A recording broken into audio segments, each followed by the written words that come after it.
Session 1, Class 10, topic Laws of Motion. So, human beings are so curious about things around them.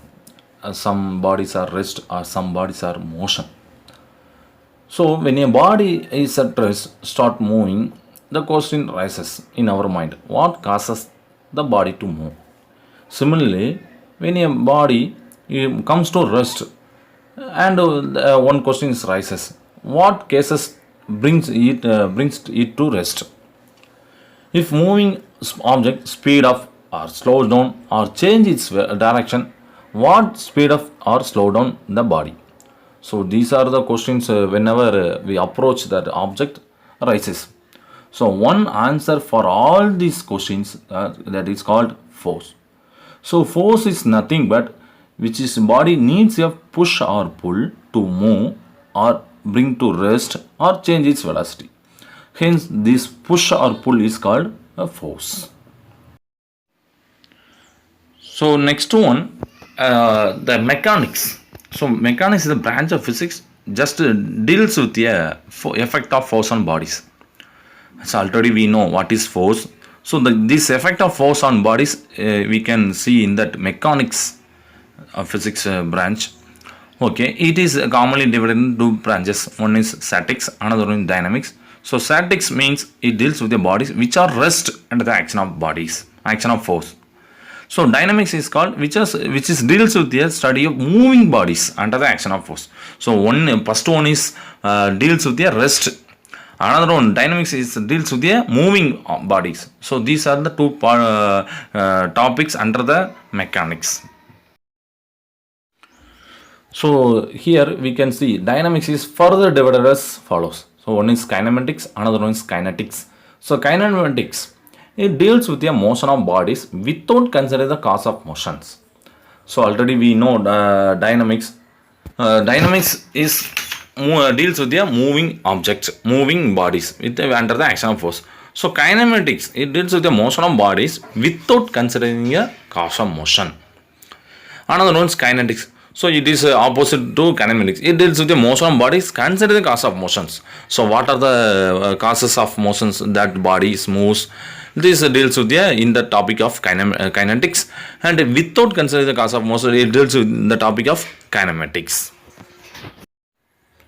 So here Aristotle concept important topic. According to the Aristotle, a Greek philosopher and scientist, the natural state of earthly bodies is rest. So the natural state of earthly bodies is rest. He stated that moving body naturally comes to rest without any external influence of the force. Without any external influence of the force. Okay. Moving a body naturally comes to rest without any external influence of the force. So such motion are termed as natural motions. That is called as force independent. He also proposes that force or push or pull, which is we know. He also proposes that force is needed to make the bodies to move from their natural state, that is rest, and behave contrary to their own natural state called as violent motion, force dependent. So he stated that all the bodies is at rest, in the earthly bodies are rest. So the moving body naturally comes to rest without any external outside force. Okay, this is a first one, natural motion, force independent.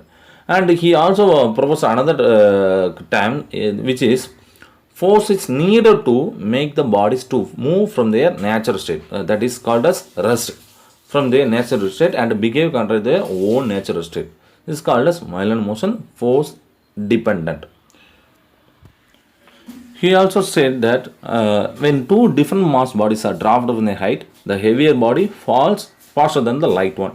So the heavier body is strike the ground at first, and then later the lighter one will hit the ground. But these concepts are wrong. Later we know. Next one, Galileo concept. So Galileo proposed the following concepts about force, motion, and inertia of bodies. The natural state of all earthly bodies is either the state of rest or the state of uniform motions. But Aristotle told that all earthly bodies is at rest. This is a natural state. But Galileo proposed that either rest or either uniform motions. The next one, the body in motion will continue to be in the same state of motion as long as no external force is applied. Okay, compare with the Aristotle concept. Aristotle said that the moving body naturally comes to rest without any external influence of the force. But Galileo proposed the body in motion will continue to be in the same state of motion as long as no external force is applied. Okay. Then third one, when a force is applied on bodies, they resist any change in their state. These properties of body is called inertia. So when we make a force on a bodies, that object resists our force, external force, which the object which may be in rest or which may be in motion anyway. But if we give the external force, that object resists any changes in their state. So this is property is called inertia. And Galileo proposed another concept. When dropped from a height in vacuum, bodies of different size, shape and mass follow the same state rate and reach the ground at the same time. But Aristotle said that when a heavier body and a lighter body falls, the heavier body will hit the ground first. But Aristotle said that different size or different shape and mass, but in that conditions, vacuum conditions, the two body will fall at the same rate and reaches the ground at same time. This is the Galileo concepts. Okay, so what is inertia? Let us think about that. Already we know that term inertia in Galileo concepts. So here we can see in the expanded manner the inherent property of the body to resist any change in state of rest or state of uniform motion unless it is influenced upon by an external unbalanced force is known as inertia. So already in Galileo concept third one, when a force is applied on bodies, they resist any change in their state. So this is called as inertia. So body to resist any change in state of rest or state of uniform motion unless it is influenced upon by a external unbalanced force. This is called as inertia. So this important 2 mark inertia, and we can see the types of inertia in that next slide. Okay, just recall what is inertia, what is force, what is Galileo concepts, what are the Aristotle concepts. So let us recall that. So here we can see types of inertia. First one, inertia of rest. Already we know inertia, the inherent property to resist any change.